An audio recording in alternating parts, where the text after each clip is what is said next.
हमने पिछला एपिसोड में सुना था, लेकिन उसे तो फिक्र इस बात की थी कि अगर इस एक महीने में उसके तीनों भाइयों में से किसी ने जायदा महंत कर ली और वो बाप बन गया थी। बेचारे को इस बात की भी फिक्र थी कि उसे सबसे पहले बाप बनना है, इसलिए संध्या के आगे पीछे लला लल्ला लोरी करते हुए घूम रहा था, लेकिन वो उसे देख भी नहीं रही थी। देखे भी थी बेचारी क्या कबीर बिना कपड़ों के उसके सामने ऐसे घूम रहा था जैसे वो 2 साल का बच्चा हो। अब चैप्टर शुरू। चैप्टर 31। वो सारा नहीं है। कबीर संध्या को परेशान करने के लिए नौटंकी कर रहा था, लेकिन बेचारे को क्या पता था कि उसका पासा पलट जाएगा और उस पे ही भारी पड़ जाएगा। संध्या उसकी नौटंकी समझ जाती है और उससे नाराज हो जाती है। कबीर बेचारा बिना कपड़ों के ही 2 साल के बच्चे की तरह उसके आगे पीछे घूम रहा था उसको मनाने के लिए, लेकिन संध्या भी आज फुल मूड में थी। कबीर संध्या को मनाने की कोशिश इसलिए भी ज्यादा कर रहा था क्योंकि बेचारे को एक नया डर सताने लग गया था कि अगर उसके दोस्तों में कोई पहले बाप बन गया तो, क्योंकि वो चाहता था कि उसकी क्रिकेट टीम सबसे पहले इस दुनिया में आए। वो संध्या को मनाने बालकनी में जाता है तो संध्या आया से इट के रूम में आ जाती है। संध्या को ज्यादा प्रॉब्लम थी कबीर के न्यूड होने से हो रही थी। वो उसे इग्नोर करने की कोशिश कर रही थी, लेकिन कबीर को इन सब चीजों का कोई इल्म ही नहीं था। वो संध्या के पीछे पप्पी की तरह घूम रहा था। संध्या से जब और कंट्रोल नहीं होता तो वो कबीर को मजाक में ही एक चपेट लगा देती है, लेकिन हमारे कबीर महाशय तो है ही महान। उन्होंने उस छोटी सी प्यार भरी मार को स्कूल में पढ़ने वाली मार समझ लिया। फिर क्या था, हो गया कबीर का गंगा जमुना बहना शुरू। वैसे नौटंकी देखो जरा जनाब की, जब विशाल से लड़ने जाना था तो स्नाइपर लेके घुस गए और अब बीवी ने थोड़ी सी क्या लगा दी कबीर बेबी का तो मुंह ही सूज गया। कबीर की नौटंकी देख के संध्या को डर लगने लगा था कि कहीं उसने सच में ही ज्यादा जोर से नहीं मार दिया। कबीर जमीन पे बैठा 2 साल के बच्चे की तरह रो रहा था। संध्या उसके पास जाने लगती है, लेकिन बेचारी देखे तो देखे कहा, सामने तो डेफिनेटली नहीं देख सकती थी क्योंकि उसका छोटा बेबी कुछ ज्यादा ही छोटा था।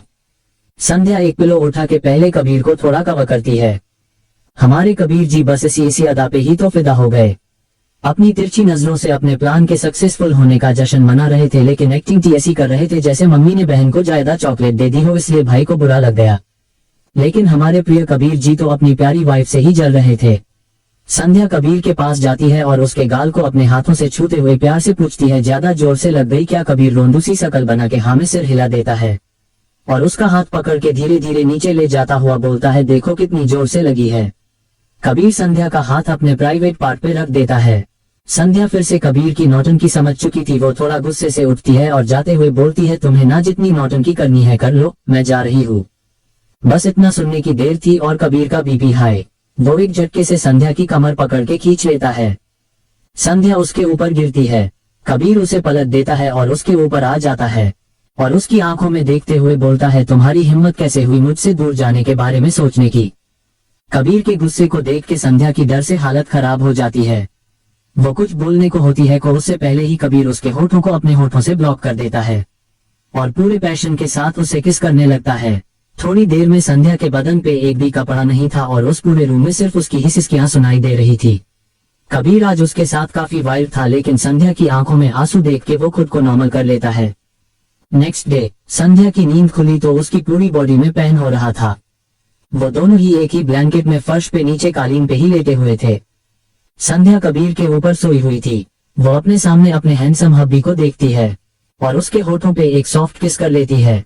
कबीर ने पूरी रात संध्या को परेशान किया था, इसलिए वो अभी नींद में था और उसे कुछ पता नहीं चलता। संध्या उससे दूर होती है और भागते हुए बाथरूम में घुस जाती है। वही दूसरी ओर केरला में वही उस दिन वाली लड़की जिसकी बॉडी पे लेप लगाया जा रहा था, उसे वो दोनों लेडीज रेडी कर रही थी। वो लड़की अभी भी बेहोश ही थी। थोड़ी देर बाद वहाँ राज आता है। उस दिन भी वहाँ राज ही आया था और से लड़की और कोई नहीं सारा ही थी। राज एक नजर उन दोनों लड़कियों को देखता है और फिर सारा को अपनी गोद में उठा के वहाँ से बाहर आता है और अपनी कार में बैठ के वहाँ से निकल जाता है। रॉकी भागता हुआ सिद्धार्थ के रूम में जाता है और जोर जोर से नोक करने लगता है। सिद्धार्थ उस वक्त बाथरूम में था, इसलिए उसे कुछ पता नहीं चलता।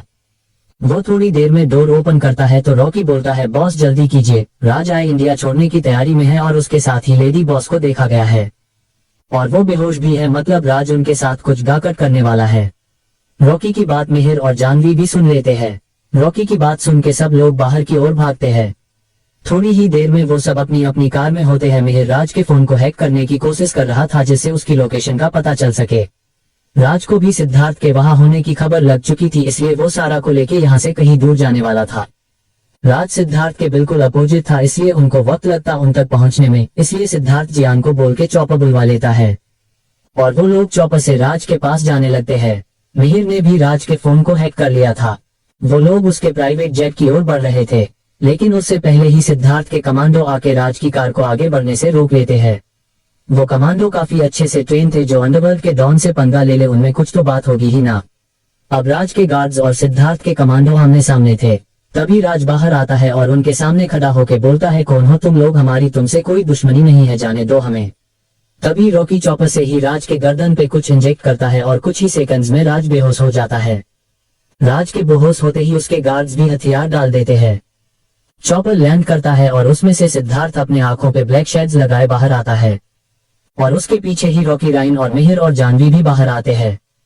रॉकी चलते हुए सिद्धार्थ से पूछता है, बॉस आपने ऐसा क्यों किया? इस आदमी ने लेडी बॉस को किडनैप किया, फिर भी आपने इसी छोड़ दिया।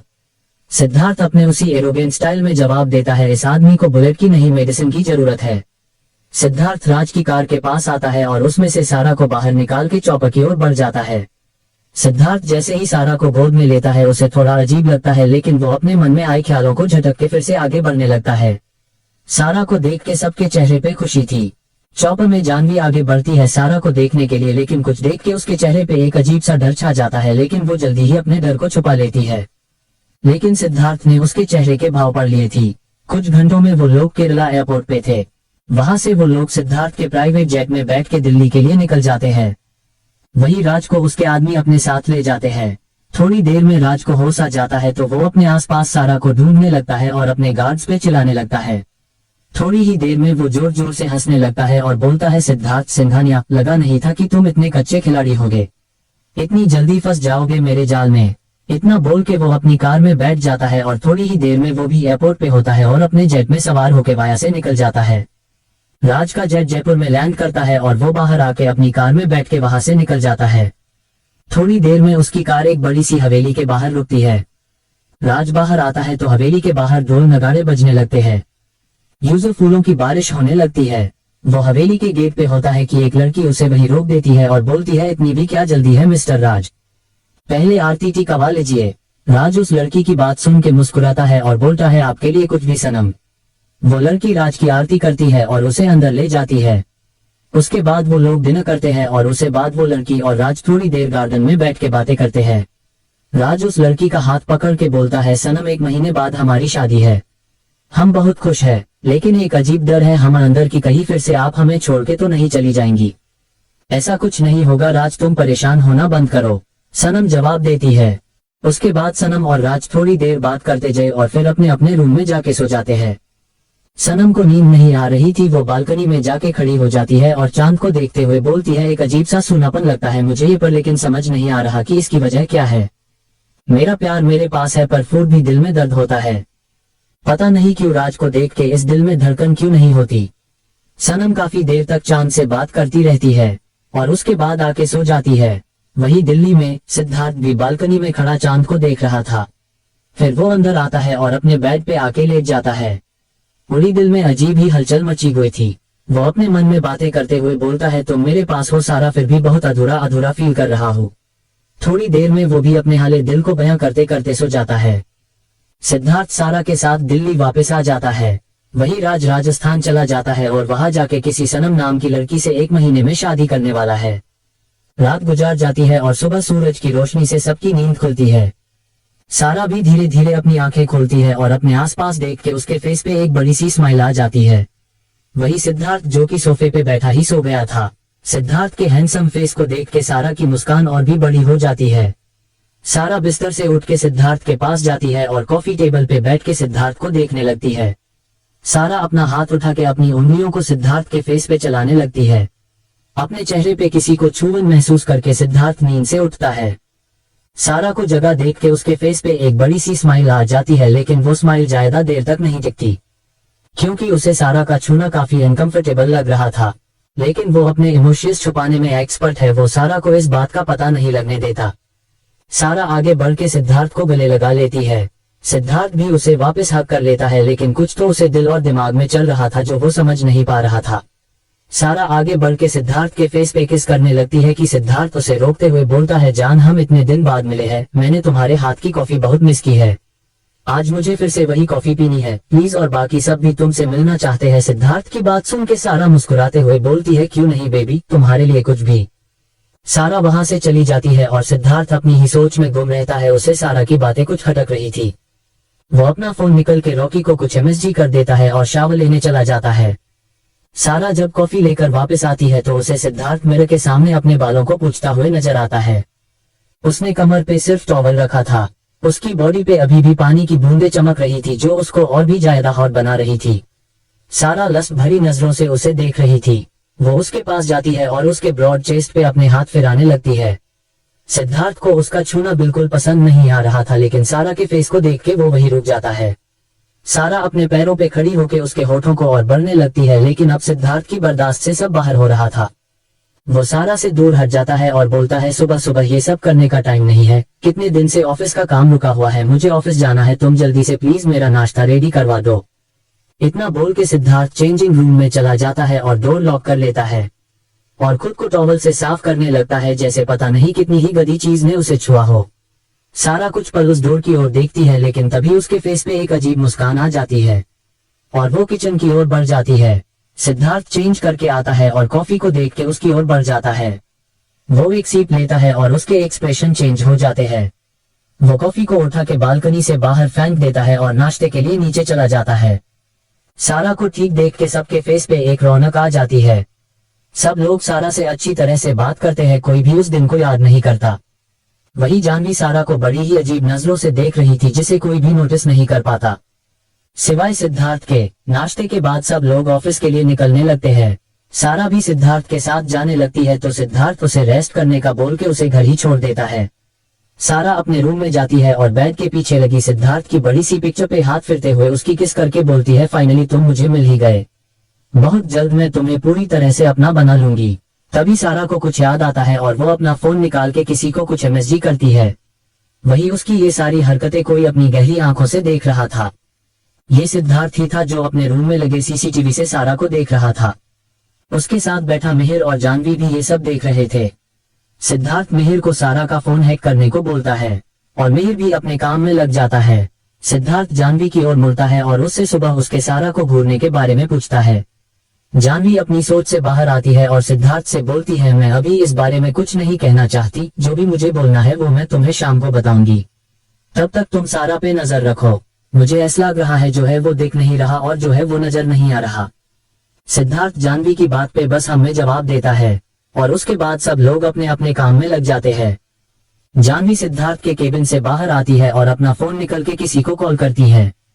सामने वाले के कॉल अटेंड करते ही जानवी उसे बोलती है, कृष मुझे रिपोर्ट्स जल्दी से जल्दी चाहिए और रिपोर्ट्स तुम खुद लेके आओगे। इतना बोल के जानवी कॉल कट कर देती है और अपने काम में लग जाती है।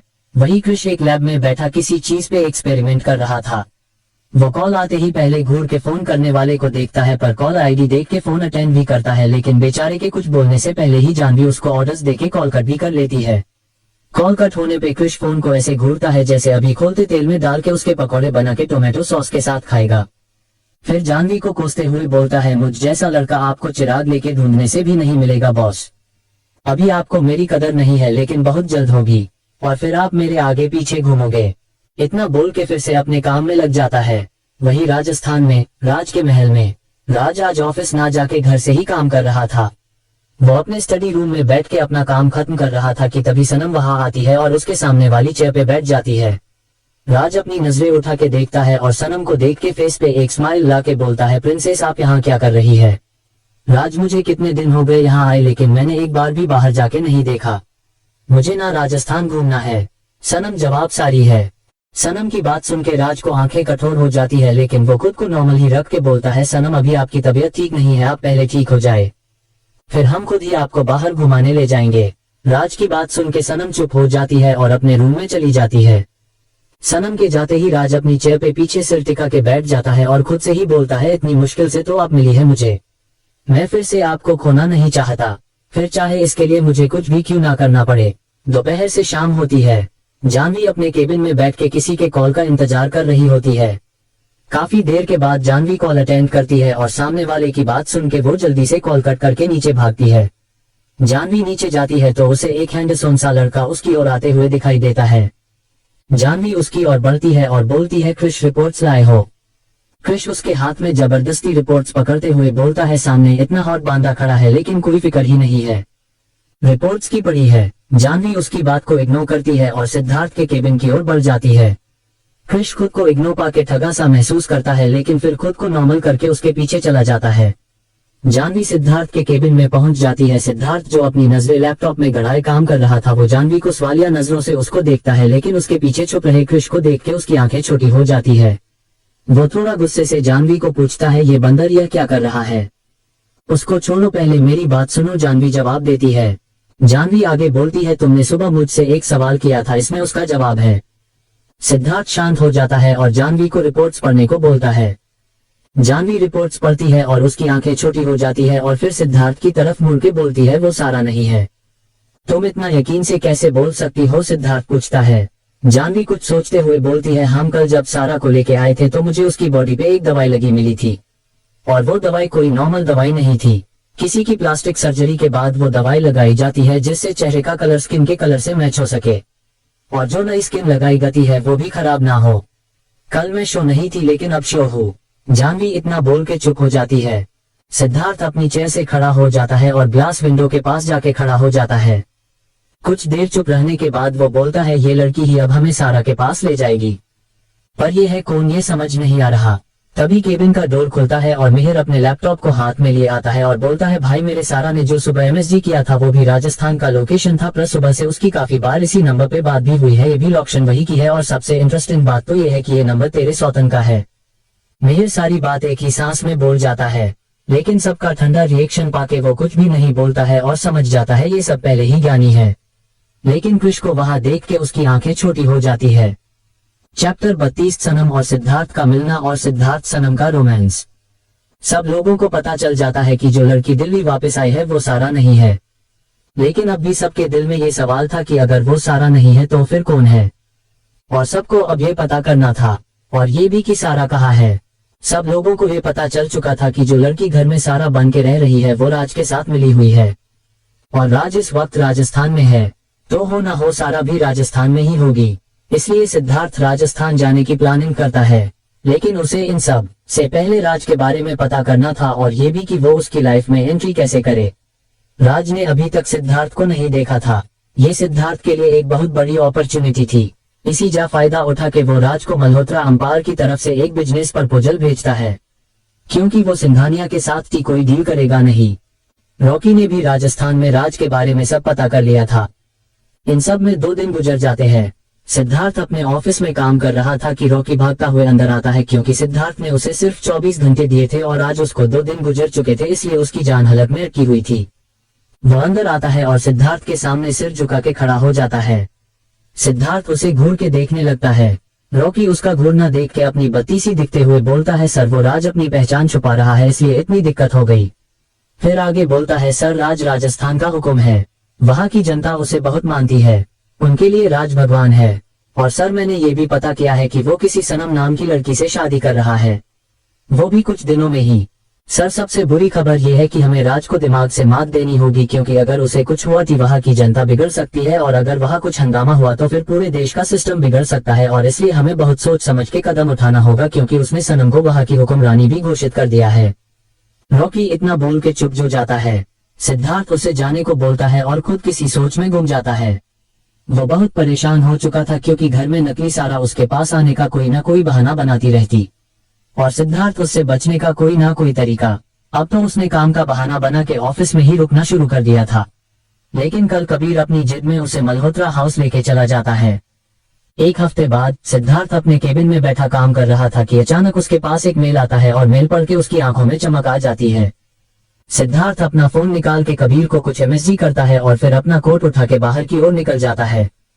थोड़ी देर के बाद वो और कबीर दोनों ही अपने प्राइवेट जेट में होते हैं। कुछ घंटे के बाद उनका प्लान जयपुर लैंड करता है। दोनों एयरपोर्ट से बाहर आते हैं और अपनी कार में बैठ के होटल के लिए निकल जाते हैं। दरअसल हुआ ये था कि सिद्धार्थ ने राज को मल्होत्रा इंडस्ट्रीज की तरफ से जो मेल भेजा था उसी का रिजल्ट आ गया था।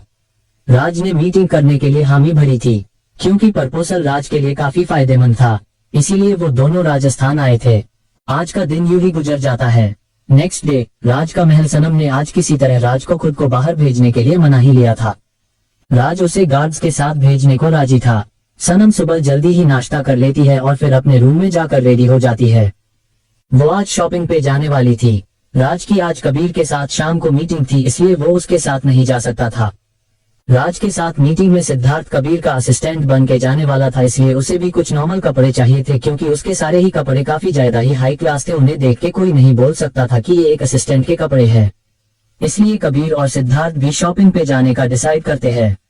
सिद्धार्थ के तो एक इशारे वो ही हर तरह के कपड़े उसके पास आ सकते थे, लेकिन कबीर की जिद थी कि आज वो उसके साथ शॉपिंग पे जाएगा और मजबूरन सिद्धार्थ को भी मानना पड़ा। वो दोनों बिना गार्ड्स के ही निकल जाते हैं। कबीर सबसे पहले जिद करके सिद्धार्थ को एक कॉमेडी मूवी देखने ले जाता है और पूरी मूवी टाइम पे सिद्धार्थ सिर्फ कबीर को ही देख रहा था, जैसे सिद्धार्थ को हो गया हो कबीर से प्यार और वो प्यार से अपनी दिलरुबा को निहार रहा हो। सिद्धार्थ का तो पारा हाई हो चुका था, लेकिन कबीर इन सब से बेखबर अपनी मूवी एंजॉय कर रहा था। मूवी खत्म होती है और दोनों बाहर आते हैं। सिद्धार्थ कबीर को वेट करने का बोल के खुद वॉशरूम में घुस जाता है, क्योंकि उसका दिमाग खराब हो चुका था। वही सनम भी उसी मॉल में शॉपिंग के लिए आई थी। वो अपनी शॉपिंग में बिजी थी कि अचानक ही एक छोटे बच्चे का पैर फिसल जाता है। अब वो रोने लगता है। उसको रोता देख सनम उसके पास चली जाती है। सनम उस बच्चे को चुप करवाने लगती है। उस छोटे बच्चे के हाथों में लगी आइसक्रीम सनम की ड्रेस पे लग जाती है। सनम उस बच्चे को चुप करवाते हैं कि तब तक उस बच्चे की म्यू मैं भी आ जाती है और अपने बच्चे को ले जाती है। सनम गार्ड्स को वहीं रुकने जा बोल के खुद वॉशरूम में चली जाती है। सिद्धार्थ वॉशरूम से बाहर आता है। अब वो काफी फ्रेश फील कर रहा था कि अचानक ही लेडीज वॉशरूम से बाहर आती लड़की से टकरा जाता है। दोनों का ही बैलेंस नहीं बन पाता और दोनों गिर जाते हैं। ये लड़की सनम ही थी जो सिद्धार्थ से टकराई थी। सनम सिद्धार्थ के नीचे दबी हुई थी। सिद्धार्थ सनम को देख के अपने होश खो देता है, क्योंकि ये और कोई नहीं उसको सारा ही थी जिसको राज ने सनम बना दिया था। वो कस के सनम को गले लगा लेता है। वही सनम उसको हैरानी से देखे जा रही थी, क्योंकि वो शायद सिद्धार्थ को पहचान ही नहीं पाई थी। सिद्धार्थ की आंखें नम हो चुकी थी। वो कुछ कहने को होता है कि उससे पहले ही सनम बोल पड़ती है, अरे उठिए, बच्ची की जान लेंगे क्या आप? कितने भारी है आप मिस्टर लंबू महाराज। सिद्धार्थ को भी समझ ही नहीं आ रहा था कि सारा उसे पहचान क्यों नहीं रही। वो खड़ा हो जाता है और फिर सनम की भी हेल्प कर है। सिद्धार्थ सनम को घूरे जा रहा था। वो कुछ बोलता कि उससे पहले ही सनम की खटापट फिर शुरू हो जाती है। एक बात बताए मिस्टर एफिल टॉवर, आप खाते क्या है, कितने भारी है? थोड़ी देर और अगर आप हमारे ऊपर होते तो ना हमारी थी ऊपर की टिकट ही कट जाती, हमारा तो राम नाम सत्य हो जाता। अब जल्दी से मुझे सॉरी बोलिए ताकि मैं आपको माफ कर सकूं।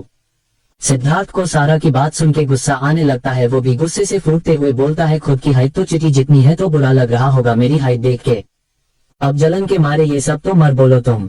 माना मैं तुमसे ज्यादा अच्छा दिखता हूँ, इसका मतलब ये नहीं कि तुम मुझे ऐसे लाइन मारोगी। और माफी किस बात की मांगू मैं तुमसे। सनम का पारा भी सिद्धार्थ की बात सुन के हाई हो जाता है और वो बोलती है, ओ हीरो चांद के आखिरी टुकड़े, खुद ज्यादा सलमान खान समझने की जरूरत नहीं है, रहोगे तुम शाहिद कपूर ही।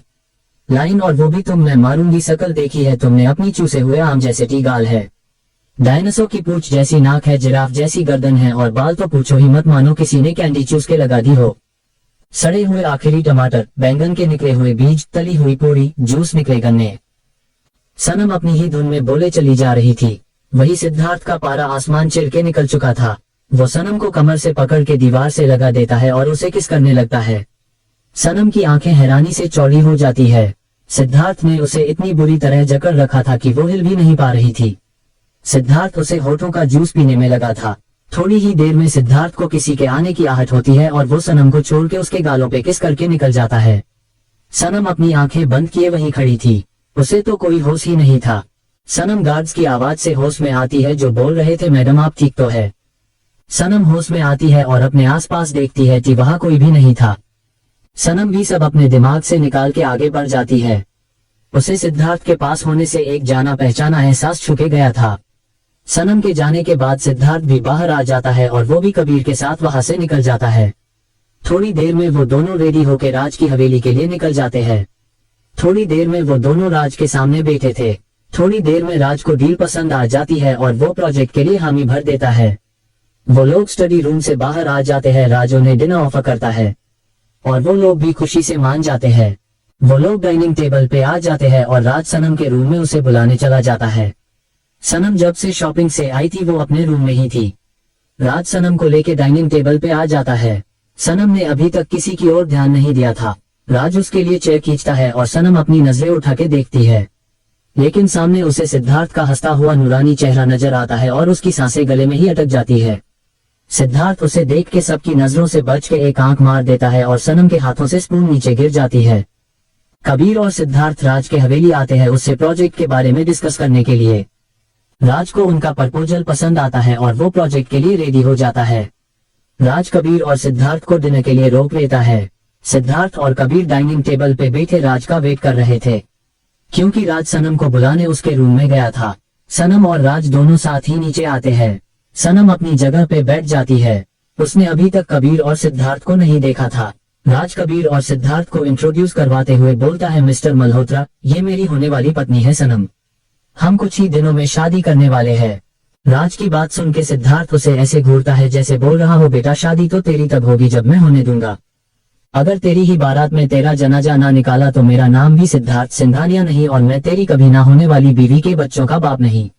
राज की बात पे कबीर उसे बस एक स्माइल पास कर देता है और कॉन्ग्रेचुलेशंस बोलता है।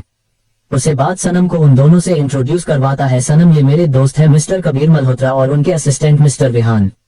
राज की बात सुन के सनम उन दोनों को नजर उठा के देखती है, लेकिन सिद्धार्थ को देखते ही उसे माल वाला सीन याद आ जाता है और वो मन ही मन सिद्धार्थ को गालियां देने लगती है। सनम के उच्च विचार कुछ इस तरह से थे, असिस्टेंट, इस असिस्टेंट के बच्चे को तो मैं छोड़ूंगी नहीं। समझता क्या है खुद को, मेरी फर्स्ट किस चुरा ली। ऊपर से किस भी ऐसे कर रहा था जैसे आज ही मेरे होठों को काट के अपने साथ ले जाएगा। बंदर सी शकल है, बॉडी तो बिल्कुल भैंस वाली, जिम में जाके बनाई होगी। किसी के ऊपर उंगली भी रख दी तो उसका तो राम नाम सत्य पक्का है। वोटी मैंने 16 सोमवार किए थे तब मैं बच गई, नहीं तो अब तक तो मेरी अस्थियों का विसर्जन हो चुका होता। अब सनम को कौन समझाए ये कि उसका ये असिस्टेंट का मानव रूपी भैंसा उसका सब ले चुका है। उसका कुछ भी अब फर्स्ट टाइम नहीं है। सनम अपने ही ख्यालों में गुम थी कि ये मेड आके उन सबको खाना से सर्व करके चली जाती है। डिनर करके सब लोग अपने अपने रूम में चले जाते हैं। सिद्धार्थ और कबीर भी उसी हवेली में रुक गए थे क्योंकि राज ने उन्हें अपनी शादी तक वही रोक लिया था। अब तो वैसे भी वो लोग उसके बिजनेस पार्टनर थे और उन दोनों के लिए तो ये सोने पे सुहागा था। उन दोनों का तो दिल गार्डन गार्डन हो गया था। रात के 12 बजे सब लोग जहां चैन से सो रहे थे, हमारे सिद्धार्थ जी को नींद नहीं आ रही थी। वो चुपके से अपने रूम से निकलता है और सनम के रूम की ओर बढ़ जाता है, लेकिन रूम तो लॉक था। बेचारे सिद्धार्थ का तो दिल ही तोड़ दिया उस बंद दरवाजे ने। लेकिन सिद्धार्थ क्या कम है, उस हवेली में सारे रूम लगभग एक ही जैसे बन हुए थे, तो फिर जाहिर सी बात है सिद्धार्थ के रूम की तरह सनम के रूम में भी एक खिड़की तो होगी ही जो बाहर की ओर खुलती है। तो फिर क्या था, हमारे मजनू जी पहुंचे अपने रूम में और खिड़की से नीचे का लगाया जुगाड़ और पहुंच गए गार्डन में।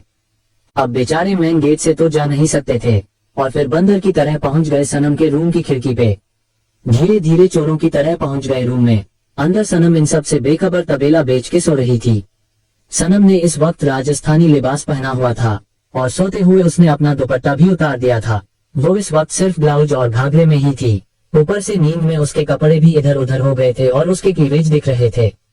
सिद्धार्थ एक नजर सनम को देखता है और नीचे से हार्ड होने लगता है, लेकिन आओ अभी सनम के साथ कुछ भी नहीं कर सकता था। बेचारा अपने हाथों की मुठ्ठियां बना लेता है और खुद से ही बोलता है, कंट्रोल आर ऑफ कंट्रोल। फिर अपने हाथ झटक के बोलता है, अरे यार कैसे कंट्रोल कर लूं, इतने दिन से साधु बना हुआ हूँ। फिर अपने प्राइवेट पार्ट पे हाथ रख के उसे सहलाते हुए बोलता है, कंट्रोल कर यार, अपने हार्मोन्स को कंट्रोल करके रख। अभी अगर उसके पास गया तो रेपिस्ट बना देगी और टांगे टूटेंगी सो अलग। लेकिन किस तो कर ही सकता हूँ, मैंने मॉल में भी तो किया था। इतना सोच के वो आगे बढ़ जाता है और सनम के पेट पे हाथ रख के उसे धीरे धीरे सहलाने लगता है। सनम उसके छूने से थोड़ा हिलती है और पेट के बल सो जाती है। अब तो बेचारे सिद्धार्थ की और भी बुरी हालत हो गई थी क्योंकि उसका हाथ सनम के नीचे ही दब गया था और उसके सामने अब सनम की खुली हुई पीठ थी क्योंकि उसका ब्लाउज तो सिर्फ डोरियों पे टिका हुआ था। सिद्धार्थ बेचारा हिल तो सकता नहीं था, इसलिए उसके साथ ही उसके बेड पे लेट जाता है और उसके बालों को बिल्कुल ही हटा के उसके पीठ पे अपने होंठ रख देता है। नींद में भी सिद्धार्थ का एहसास पाके सनम के चेहरे पे स्माइल आ जाती है। उसकी थोड़ी नींद खुलने लगी थी, लेकिन सिद्धार्थ को तो कोई फिक्र ही नहीं थी। वो धीरे धीरे अपना पूरा कंट्रोल खो देता है और उसके पीठ पे बाइट करने लगता है। सनम को दर्द महसूस होता है और वो अपनी आंखें खोल के देखती है। किसी को अपने इतना पास पाके उसकी डर से चीख निकल जाती है, लेकिन सिद्धार्थ के हाथ रखने से उसके मुंह में ही दब जाती है। सिद्धार्थ उसे पलट देता है और उसके ऊपर आ जाता है। सारा गुस्से से उसे देखती है और उसका हाथ अपने मुंह से हटा के बोलती है, बूढ़े सांड आप यहाँ क्या कर रहे हैं? आपकी हिम्मत कैसे हुई हमारे पास आने की, हमें किस करने की? अगर राज को पता चला ना तो आपके टुकड़े टुकड़े कर देगा। आह कितने भारी है आप, उठिए हमारे ऊपर से। पता नहीं आपकी माँ ने आपको क्या खा के पैदा किया था, हमारी तो सारी हंडिया ही टूट गई। सिद्धार्थ सनम को घूर के देखता है और बोलता है, पहली बात तो ये कि मैं बूढ़ा सांड हूँ या नहीं ये तुम्हें बहुत जल्द पता चल जाएगा। दूसरी बात ये कि तुम्हारे उस राज को तो मैं प्याज बना के खेत में उगाऊंगा। तीसरी बात ये कि अभी तो मैंने कुछ किया भी नहीं, अगर मैं कुछ करने पे आया तो तुम्हारी एक भी हड्डी नहीं बचेगी। सनम उसे फिर से धक्का देती है, लेकिन सिद्धार्थ जैसे पहाड़ को हिलाना उसके जैसी लड़की के लिए बहुत ही बड़ी बात है। सनम हार मान लेती है और मासूम सी शकल बना के पूछती है, आप यहाँ क्या कर रहे हैं? सिद्धार्थ उसकी मासूमियत देख के उसके नाक पे छोटी सी किस कर देता है और बोलता है, बेबी डॉल दिला गया है मेरा तुम पे जान, जब से तुमने मॉल में मेरी इज्जत लूटी है तब से। आपकी इज्जत कैसे लूट सकती है, मैंने तो कुछ किया ही नहीं, सनम बोलती है। सिद्धार्थ फिर से उसके गाल पे किस करके बोलता है, तुम जो चाहो वो कर सकती हो, तुम्हें रोका किसने है? सनम सिद्धार्थ की बात सुन के कुछ सोच में पड़ जाती है, क्योंकि उसे सिद्धार्थ के पास होकर कुछ जाना पहचाना एहसास होता था। वो कभी भी सिद्धार्थ को खुद के पास आने से नहीं रोक पाती थी, लेकिन वो खुद को संभालते हुए बोलती है, देखिए मेरी शादी होने वाली है राज से, तो आप मुझसे दूर रहिए।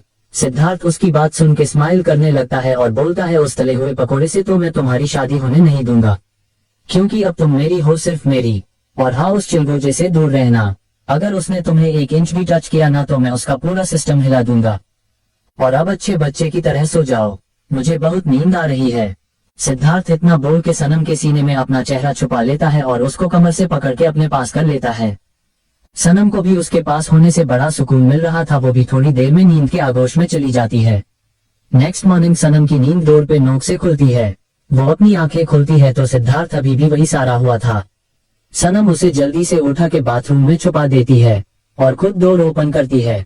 सामने ही राज अपने हाथों में एक बैग लेके खड़ा था। वो अंदर आता है और सनम से बोलता है, हुक्मरानी सा, आज गांव के कुछ लोगों ने हम दोनों के लिए एक पूजा रखवाई है, तो हमें उसमें जाना है, तो ये कपड़े लीजिए और जल्दी से रेडी हो जाए।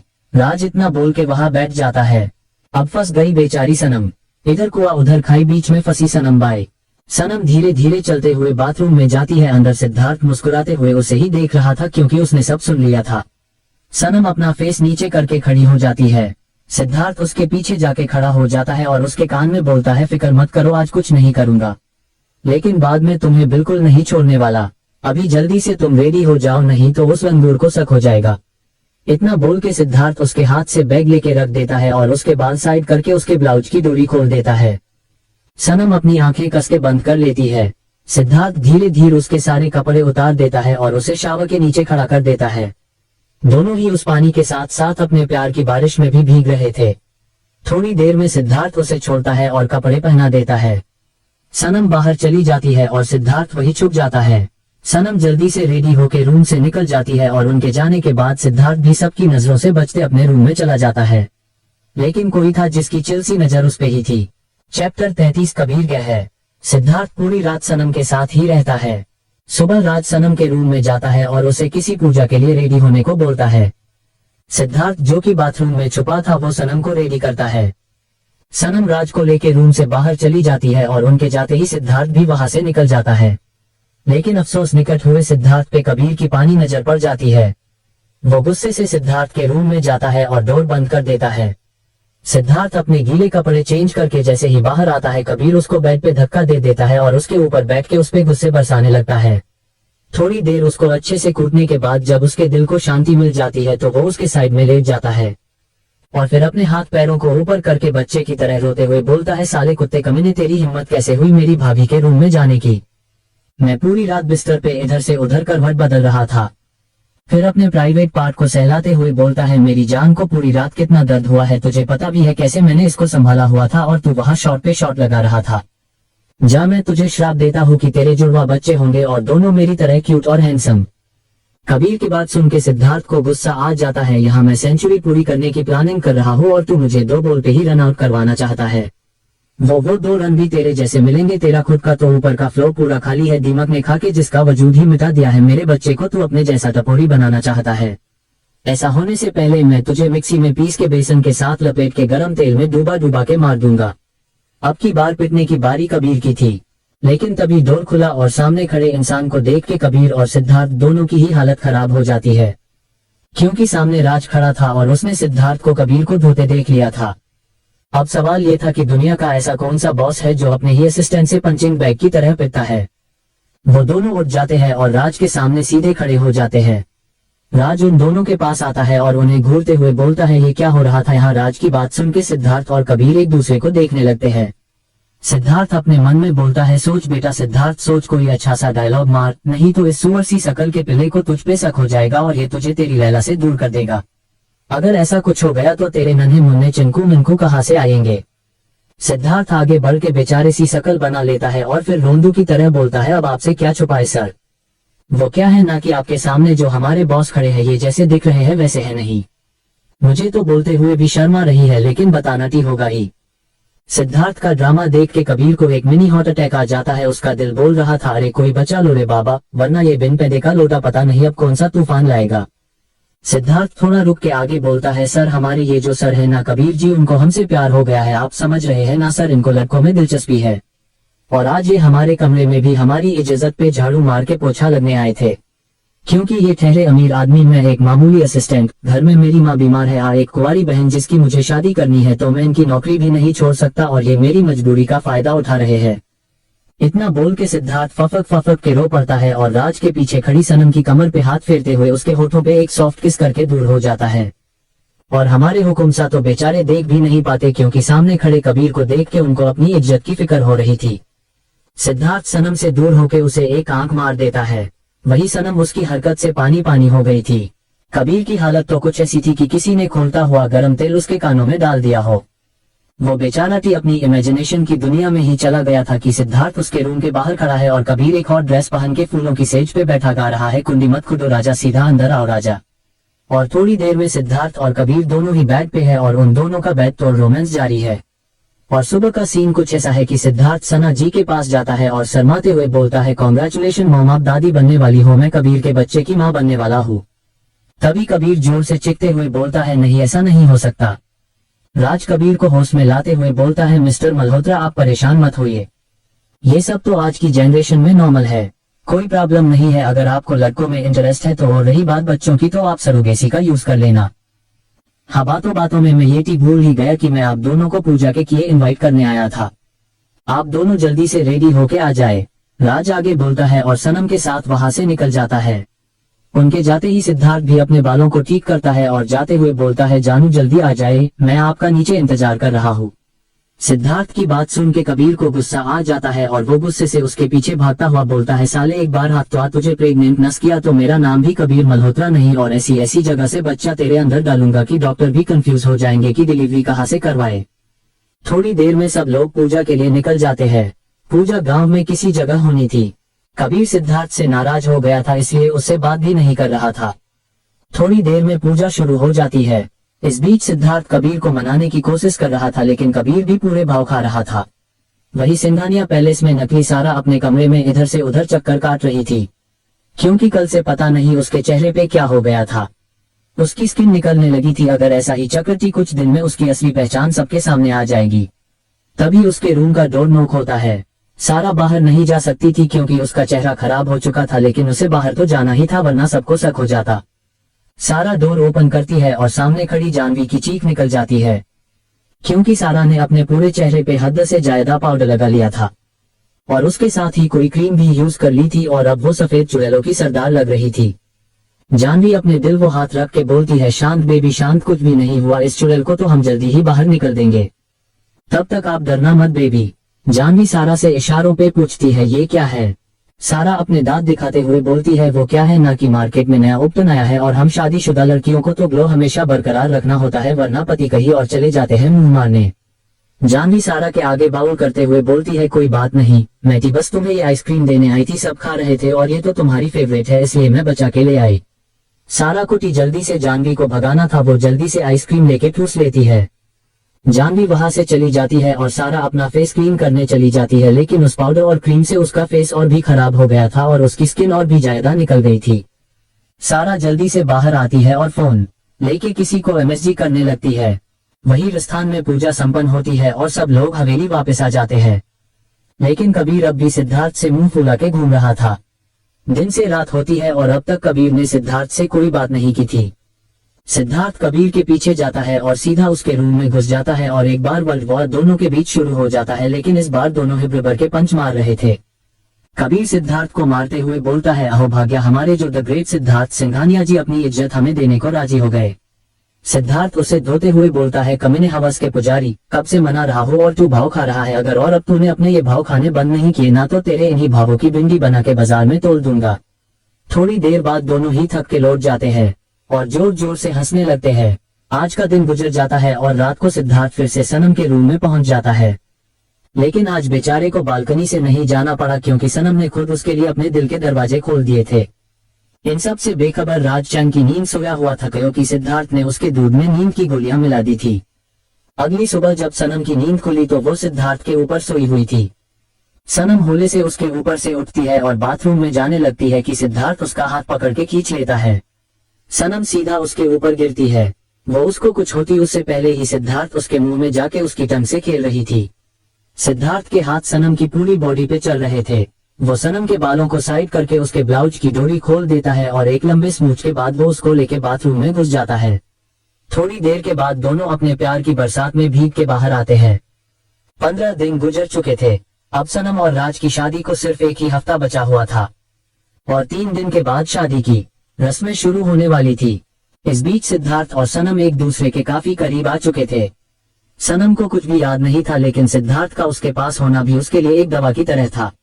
सिद्धार्थ के पास होने से उसे बहुत सुकून मिलता था और आज की कुछ खोई खोई रहने लगी थी और राज के साथ भी बहुत कम ही वक्त गुजारा करती थी। राज भी ये बात नोटिस कर रहा था, लेकिन वो अपने काम में बहुत बिजी होने की वजह से खुद भी ज्यादा वक्त सनम को नहीं दे पा रहा था और इसी बात का फायदा सिद्धार्थ ने उठा लिया था। सनम उसके काफी करीब हो चुकी थी और यही आरव का प्लान था, क्योंकि अगर वो शादी टूटने का कारण बनता तो फिर यहाँ के लोग उसे जिंदा नहीं छोड़ते।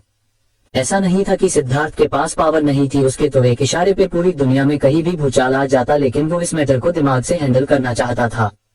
शादी सिर्फ दो ही वजह से टूट सकती थी, या टी सनम ना कर दे या फिर सिद्धार्थ। इसलिए सिद्धार्थ सनम को अपनी तरफ कर रहा था और इस काम में कबीर ने भी उसका पूरा साथ दिया। वो राज को पूरा दिन अपने साथ काम में बिजी रखता था ताकि वो सनम के आसपास भी ना फटके। राज को ये सोच के शांति थी कि कुछ ही दिन में तो उन दोनों की शादी होने वाली जय, फिर सनम पूरी तरह से उसकी हो जाएगी। और दूसरा ये कि नकली सारा सिद्धार्थ के पास थी और अभी तक नकली सारा के बारे में सिद्धार्थ को पता भी नहीं है, ये सोच के वो खुश था।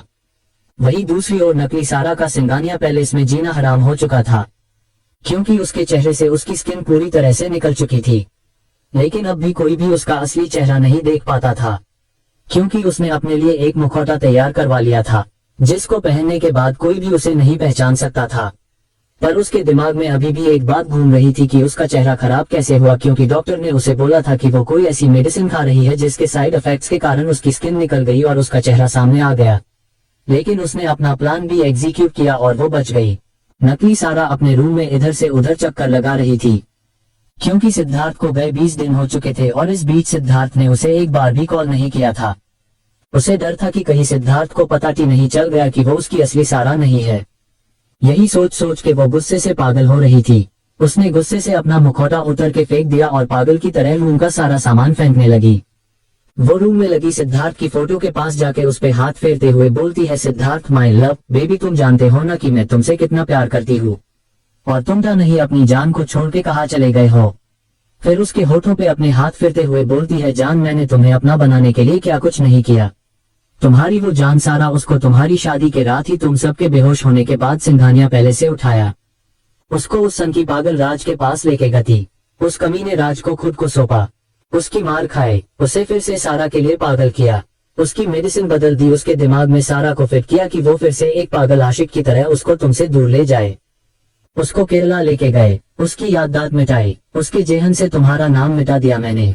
केरल से तुम्हारे साथ ऐसी तुम्हारे हर मूव की खबर उसको दी, तभी तो वो सारा को लेके वहां से चला गया और मैं तुम्हारे साथ यहाँ आ गई। लेकिन फिर भी तुमने क्या किया, तुमने एक बार भी मुझे प्यार से छुआ नहीं। आखिर क्या है उस मिडिल क्लास लड़की सारा में जो तुम उसके पीछे पागल हो। मैंने तुमसे बचपन से प्यार किया है, पर अब और नहीं, अब तुम्हें मेरा होना होगा। तुम्हारी नजरों में आने के लिए कितना कुछ किया, प्रोजेक्ट पे काम किया, तुम्हारे ऑफिस के चक्कर काटे, लेकिन अब वक्त आ गया है कि तुम्हारे दिल दिमाग में से सारा निकले। अब तुम्हारी जुबान पे सिर्फ एक ही नाम होगा और वो होगा निकिता। इतना बोल के निकिता जोर जोर से हंसने लगती है। वही दूसरी ओर राज की हवेली में राज और कबीर स्टडी रूम में बैठे काम कर रहे थे और हमारी सनम रानी मुंह फुलाए घूम रही थी। नहीं नहीं, आप गलत समझ रहे हो, गुस्से से नहीं, गुलाब जामुन से। मुंह तो सिद्धार्थ का फूला हुआ था और वो गुस्से से सनम को घूर रहा था, लेकिन लड़कों के घूरने से हम लड़कियों को घटा फर्क पड़ता है। दरअसल हुआ ये था कि रोज रात की तरह आज भी सिद्धार्थ पहुंच गया सनम के रूम में। सनम की सुबह जब नींद खुली तो सिद्धार्थ अभी भी सोया हुआ था। सनम उससे दूर होती है और बाथरूम में घुस जाती है। थोड़ी देर में वो जब नहा के आती है तो सिद्धार्थ अब भी सो ही रहा था और नींद में ही रोमांस कर रहा था सपनों में। उसकी मासूमियत देख के सनम को हुई जलन और उसको सूझी एक शरारत। फिर क्या था, अपनी कमर को लचकाती बलखाती सनम पहुंच गई सिद्धार्थ के पास। अपने गीले बालों से हो रही वर्षा को उसके ऊपर ट्रांसफर कर दिया। सिद्धार्थ की नींद थी खुली, लेकिन सनम की नींद तो कई जन्म के लिए उड़ गई, क्योंकि सिद्धार्थ उसे अपनी आंखें छोटी करके घूर रहा था। लेकिन सामने का नजारा देख के सिद्धार्थ के आंखों में कोई और ही सीन दिखने लगता और कानों में तो मधुर संगीत सुनाई पड़ रहा था। लैला में लैला ऐसी हूँ लैला, हर कोई चाहे मुझसे मिलना अकेला। अब सुबह सुबह उतनी वाइल्ड देख के किसका मन नहीं डोलेगा। उसने सनम की खुली कमर में हाथ डाला और खींच लिया अपने ऊपर, फिर मारी एक पलटी और आ गया उसके ऊपर। बस फिर क्या था, सनम की सांसें अटक गई फेफड़ों में, गर्दन तक तो पहुंची ही नहीं और उसकी आंखों के सामने एक ही सीन आ रहा था कि वो पानी के जौहर तालाब के पास खड़ी है और उस पानी में जाती भैंस उसको फ्लाइंग किस देते हुए बोल रही है, अच्छो जी जी चाला सा, अपना खसम ने थम ही संभालो। सिद्धार्थ अपने एक हाथ को सनम के हाथ पे रख के उसमें अपनी उंगलियों को फंसाने लगता है और दूसरे हाथ से उसकी कमर को सहला रहा था। सिद्धार्थ अपनी नोज को सनम के चेहरे से लेके उसके गर्दन से होते हुए उसकी ब्रेस्ट तक ले जाने लगता है। सिद्धार्थ के छूने से सनम की पूरी बॉडी में कर्व दौड़ रहा था। वो सिद्धार्थ की पकड़ से छूटने के लिए मचलने लगती है, लेकिन सेब तो नीचे ही गिरा ना वो नीचे गिरता और ना ही हमें वो महान पुरुष की वजह से इतनी मार पड़ती। सनम के फेस पे झुकते हुए सिद्धार्थ बोलता है, जान अब गलती की है, सजा भी तो मिलेगी। सनम अपनी आंखें कस के बंद कर लेती है। सिद्धार्थ उसके होठों पे अपने होठ रखने ही वाला था कि तभी रूम का डोर नॉक होता है और सनम डर के मारे सिद्धार्थ को धक्का दे देती है। सनम के इस हमले के लिए सिद्धार्थ तैयार नहीं था और सीधा बेड के नीचे गिरता है। सिद्धार्थ के बम पे चोट लग जाती है। बेचारा चीख चीख के रोना चाहता था, बोलना चाहता था, गौर से देखो दुनिया वालों, यही है वो लड़की जिसने मेरे बम का खून कर दिया। मैंने इससे मोहब्बत की और इसने मेरी मोहब्बत का गलत फायदा उठाया। वही सनम सिद्धार्थ की हालत देख के मुस्कुरा रही थी। सनम डोर ओपन करती है तो सामने एक सर्वेंट खड़ी थी जो उसको नाश्ते के लिए लेने आई थी। सनम जल्दी से अपना दुपट्टा लेके निकल जाती है और बेचारा सिद्धार्थ कर्टन से पीछे से सिर्फ उसे कोसते उसके दिल में एक ही सितार बज रहा था, वफा नाराज आए तुझे ओ हर जाए।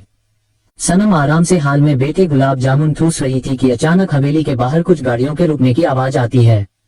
थोड़ी देर में एक लड़की अपनी हाई हील्स के साथ टक टक करती अपने बालों को अदा से लहराती हुई अपनी बचपन की ड्रेस में अंदर आती है। आते ही उसकी नजर सिद्धार्थ पे टिक जाती है, क्योंकि व्हाइट शर्ट ब्लू पेंट में स्लीव्स को फोल्ड करे वो बिजलियां गिरा रहा था। वो ऊपर से लेके नीचे तक सिद्धार्थ को स्कैन कर रही थी। सिद्धार्थ को यूं घूरता पाजे सनम के तन बदन में आग लग जाती है। उसका चेहरा गुस्से से लाल हो जाता है। तभी वो लड़की सनम के पास जाती है और बोलती है, हेलो भाभी, मैं आपकी प्यारी और इकलौती नंद अहाना। सनम उसको नकली स्माइल के साथ हेलो करती है। तब तक राज और कबीर भी वहां आ जाते हैं। अहाना राज से मिलती है, उसके बाद राज उसे बाकी सबसे इंट्रोड्यूस करवाता है। अहाना अब भी सिद्धार्थ को घूरे जा रही थी, लेकिन सिद्धार्थ का ध्यान तो अपने फोन में था। कबीर ने ये सब देख लिया था। वो सिद्धार्थ के पास जाता है और बोलता है, भाई सिद्धार्थ, अपनी इज्जत को जरा बचा के, मुझे इस भाई की बहन के लक्षण ठीक ना लागे से। लेकिन सिद्धार्थ कबीर को पूरी तरह इग्नोर कर देता है। उसने तो अहाना को नजर भर भी नहीं देखा। चैप्टर 34 घरवाली बाहर वाली। सिद्धार्थ सनम से मुंह फुलाए बैठा था। वही सनम आराम से गुलाब जामुन ठूस रही थी। तभी हवेली में एक लड़की की एंट्री होती है जो कि राज की बहन है और अपने भाई की शादी के लिए आई है लंदन से। अहाना सबसे मिलती है। उसे सनम भी काफी पसंद आती है, क्योंकि सनम काफी ज्यादा सुंदर है। लेकिन अहाना की नजर तो कहीं और ही टिकी हुई थी और वो है सिद्धार्थ। अहाना सिद्धार्थ को ऊपर से नीचे तक स्कैन कर रही थी। सिद्धार्थ इन सब से बेखबर अपने फोन में घुसा हुआ था। उसने एक नजर भी अहाना को नहीं देखा था, लेकिन अहाना की नजरें तो कुछ और ही बयां कर रही थी। अहाना राज की बुआ की बेटी है। अहाना की नजरों की तपिश सनम को भी दिख रही थी, लेकिन सिद्धार्थ की झुकी नजरों से उसे सुकून मिल रहा था। लेकिन सिद्धार्थ का उसे नहीं देखना अहाना को पागल कर रहा था, क्योंकि अहाना काफी गुड लुकिंग थी। वो हमेशा से ही लंदन में रही थी। उसके कॉलेज में भी आज तक उसे कोई इग्नोर नहीं कर पाया था। लेकिन सिद्धार्थ का उसे एक बार भी नहीं देखना उसकी ईगो हर्ट कर गया। उसने ना जाने आज तक कितने ही लड़कों को डेट किया था, लेकिन सिद्धार्थ को देख के उसके दिल में घंटियां बज रही थी। वो दिल ही दिल में सिद्धार्थ को अपना बनाने की ठान लेती है। कबीर को भी ये सब समझ आ रहा था। वो सिद्धार्थ के पास जाके धीरे से बोलता है, ओए अंधे पटेल, इस डिजिटल दुनिया से बाहर आ जा। बाहर की दुनिया देख कितनी हसीन है, लगता है आई तेरी इज्जत लूटने वाली है। लेकिन सिद्धार्थ को उसकी कोई बात समझ नहीं आ रही थी। वो उसे कंफ्यूजन से देखता है और बोलता है, क्या बकवास कर रहा है तू? ये बेमतलब में कुत्ते की तरह भौंकना बंद कर। हाँ, अब तो तुझे मैं कुत्ता ही नजर आऊंगा, लेकिन जब वो सुन मिलाएगी ना, अंग लगा दे मुझे, रंग लगा दे डॉट, तब तुझे मेरी याद आएगी, फिर करता रहियो पड़ा पड़ा प्याया प्याया। जब एक हाथ में काजू कतली और दूसरे में रसमलाई हो तो डोडा बर्फी की याद किसको आती है? कबीर इतना बोल के वहां से निकल लेता है, क्योंकि नीली आंखों वाला शैतान अब उसे ब्रह्मा राक्षस बन के घूर रहा था। राज अहाना को थोड़ी देर रेस्ट करने का बोल देता है। सिद्धार्थ, कबीर और राज सब अपने काम में लग जाते हैं। सनम भी अपने रूम में चली जाती है। लंच के टाइम पे सब लोग हाल में होते हैं और साथ लंच करते हैं।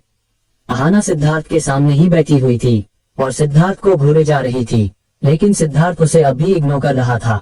अहाना सिद्धार्थ का ध्यान अपनी ओर खींचने के लिए उसे कुछ सामान पास करने को बोलती। सिद्धार्थ उसके बोलते ही कबीर को घूर के देखता है, जो मुंह दबाए हंस रहा था। सिद्धार्थ जबरदस्ती की मुस्कान के साथ उसे बाउल पास कर देता है।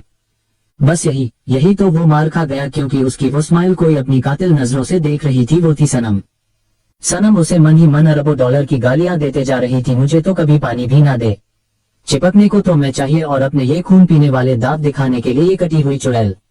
कपड़े तो ऐसे पहने हैं जैसे कपड़ों पे एहसान कर रही हो। बेचारे कपड़े भी चीख चीख के चिल्ला रहे होंगे, ओ मैडम, हमको पहन की काहे अपने आप को तकलीफ देवत हो? अरे उतार फैन को, तुम्हारा और हमरा कोई लेना देना नहीं है, दूर दूर तक नहीं, नको बिल्कुल नहीं। राज लंच के बाद सनम और अहाना को शॉपिंग के लिए बोलता है, क्योंकि शादी में अब सिर्फ एक हफ्ता ही था। वो दोनों भी रेडी हो जाती है। सनम ये सोच के खुश हो रही थी कि चलो कुछ देर के लिए ही सही इस चुड़ैल की नजर उसके होठी से हटेगी, लेकिन नहीं, सनम की खुशी किसी से ज्यादा देर बर्दाश्त होती है जो अहाना से होती। उसने मारा मौके पे चौका, लेकिन कोई नॉर्मल चौका नहीं था। चाशनी में लपेट के मारा और बोली, भैया मैं क्या बोल रही थी, आपके दोस्त पहली बार राजस्थान आए होंगे थी, चलो इनको भी थोड़ी सैर करवा देते हैं। ये भी हमारे साथ शॉपिंग पे क्यों नहीं चल लेते? लो कर लो बात, खुद तो इंडिया पहली बार आई है और उन दोनों जिन्नों को राजस्थान घुमाने चली। लेकिन हमारे डॉक्टर कबीर जितने इंटेलिजेंट लोग जब इस दुनिया में है तो फिक्र किस बात की? वो सिद्धार्थ की ओर झुकते हुए बोलता है, बेटा मैं तुझे कंफर्म बता रहा हूँ, इस छोरी के लक्षण ठीक ना लागे से मन्ने।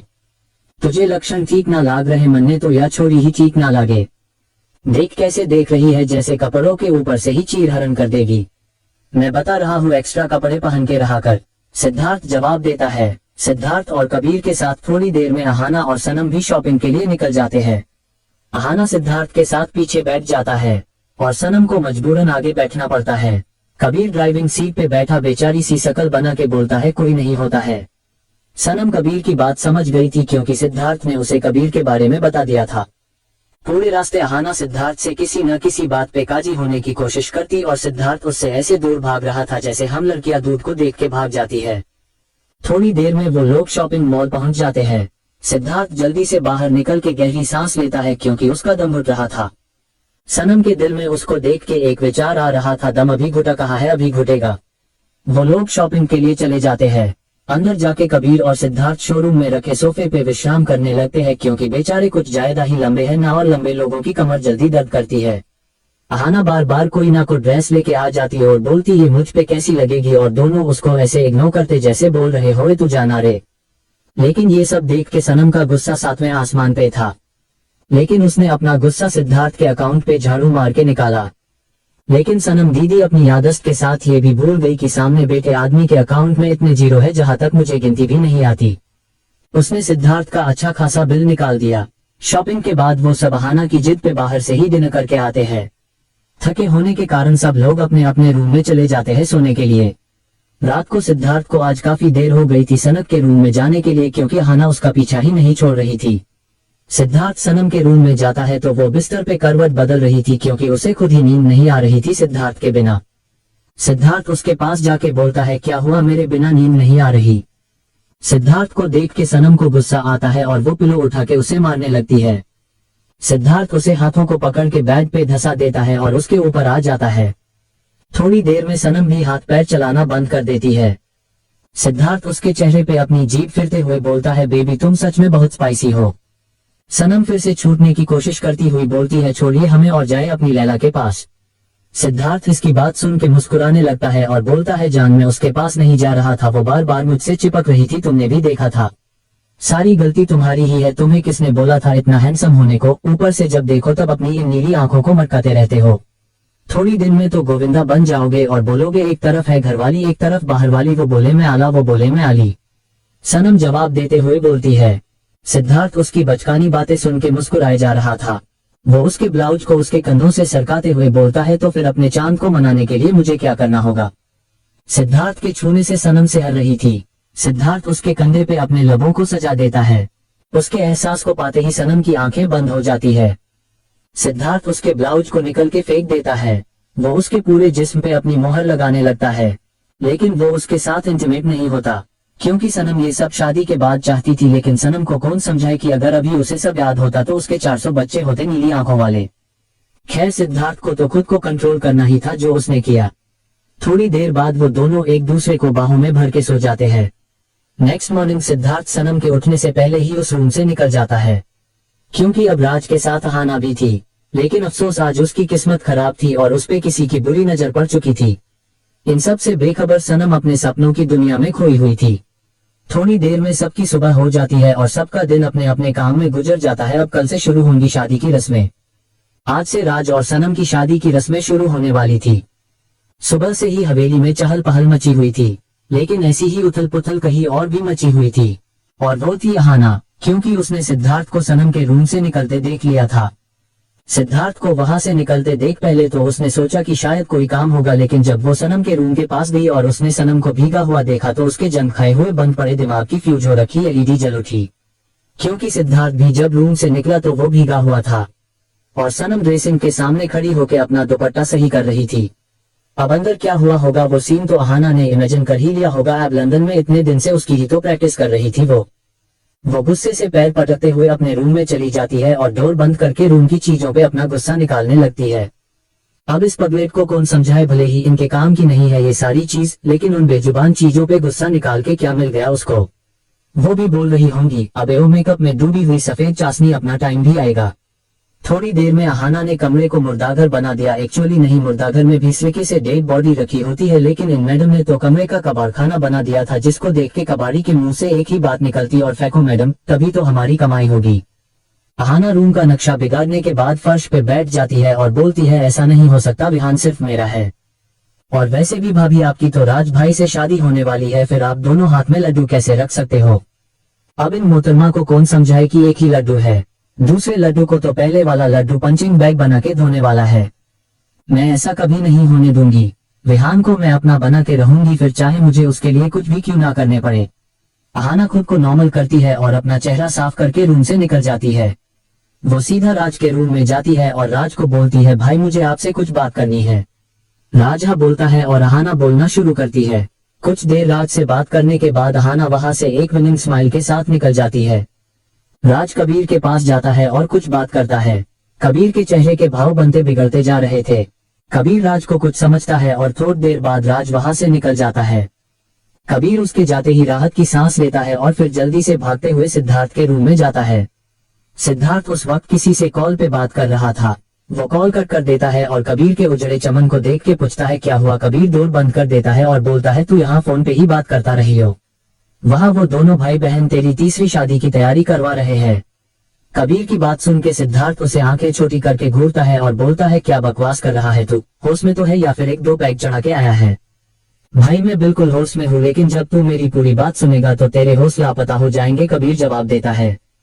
सिद्धार्थ कबीर को घूरने लगता है तो कबीर उसे बताना शुरू करता है, भाई मेरे थोड़ी देर पहले वो बहन का भाई राज मेरे रूम में आया था, बोल रहा था कि अहाना को विहान की तू पसंद है और वो तुझसे शादी करना चाहती है, इसलिए मैं तुझसे बात करूं, क्योंकि उन्हें लगता है कि मैं तेरा बॉस हूं तो तू मेरी बात मान लेगा।